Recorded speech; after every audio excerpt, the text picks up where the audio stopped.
آج کل کے چھوکرے الگ رہنے کا بڑا شوق, ماں باپ کو چھوڑنے کا بڑا شوق, بیوی کو پارک میں لے کے گھومنے کا شوق ہے. ماں باپ کو کبھی پارک میں لے گئے؟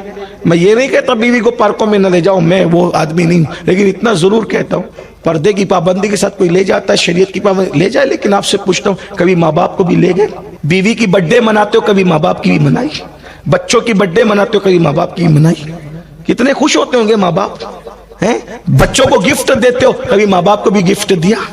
دیکھے تو دیکھو نا. اور ایک بات یاد رکھنا, کسی کی دعا ہمارے حق میں اتنی مؤثر نہیں ہے جتنی ماں باپ کی ہے. لوگ ہم لوگوں کے پیچھے دوڑتے ہیں, اب پاگل ہوئے ہو, ہاتھ ملانے کے لیے دوڑتے ہیں. اچھی بات ہے, محبت ہے, سادات ہے, علماء دوڑ رہے ہو, لیکن ہم بھی اگر آپ کے لیے دعا کریں نا, اللہ اللہ ہے, چاہے قبول کہے چاہے رد کر دے. لیکن جب ماں باپ دعا کرتے ہیں, اللہ ان کی دعا رد نہیں کرتا. ماں باپ کی دعا کو نبی کی دعا کا درجہ دے دیا گیا. دعا والدہ لولدہ کدعاء لکم, تمہارے باپ کی دعا تمہارے حق میں ایسی ہے جیسے محمد الرسول اللہ کی دعا امتی کے لیے ہوتی. نبی کی دعا, محمد الرسول اللہ کی دعا امت کے لیے رد نہیں ہوتی. ایسے جب ماں باپ دعا کرتے ہیں اولاد کے حق میں تو دعا رد نہیں ہوتی. سب کی محبتوں میں ریاکاری ہو سکتی ہے, ماں باپ کی محبتوں میں کبھی ریاکاری نہیں ہو سکتی. لوگ جب دلی جاتے ہیں, ممبئی جاتے ہیں, دبئی جاتے ہیں, ادھر ادھر کام کرنے کے لیے جاتے ہیں, مہینوں مہینوں ہو جاتے ہیں, ماں باپ کو فون بھی نہیں کرتے.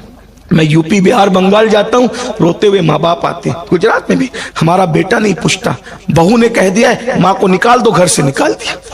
میں یہ نہیں کہتا کہ بیوی کی بات نہ مانو, لیکن اگر بیوی ماں باپ سے دور کرے, کروڑوں لوگوں کو چھوڑ دو, ماں باپ کو نہ چھوڑو. ہر نعمت مل سکتی ہے, ماں باپ اگر کھو جائے تو ماں باپ نہیں ملتے. لیکن کچھ لوگ ایسے بھی ماں باپ کو روٹی کپڑا مکان دیتے ہیں, ہم بڑی خدمت کر رہے مولانا. میں نے کہا یہ تو کتے کو بھی دیتے ہیں لوگ.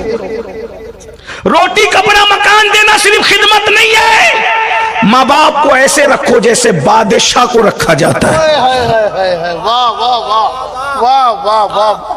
یہ دنیا ہے تمہاری دنیا, ترقی یافتہ دنیا, اس میں کتوں کو بستر میں لے کے سو رہے ہو اور ماں باپ کو دروازوں پہ بٹھا رہے ہو. یہ ترقی ہے؟ کون سی ترقی ہے؟ کوئی ترقی, لعنت ہے ایسی ترقی پر. بلیوں کے منہ چوم رہے ہو, کبھی ماں باپ کا بھی منہ چوما؟ بلی اور کتوں کے منہ چومنے والوں قبر میں اللہ کو جواب کیا دو گا؟ اگر منہ پیشانی چومنا ہے تو ماں باپ کو چوم. ان کو چومنا جنت چومنے کے برابر ہے, ان کو چومنا کعبے کا دروازہ چومنے کے برابر ہے.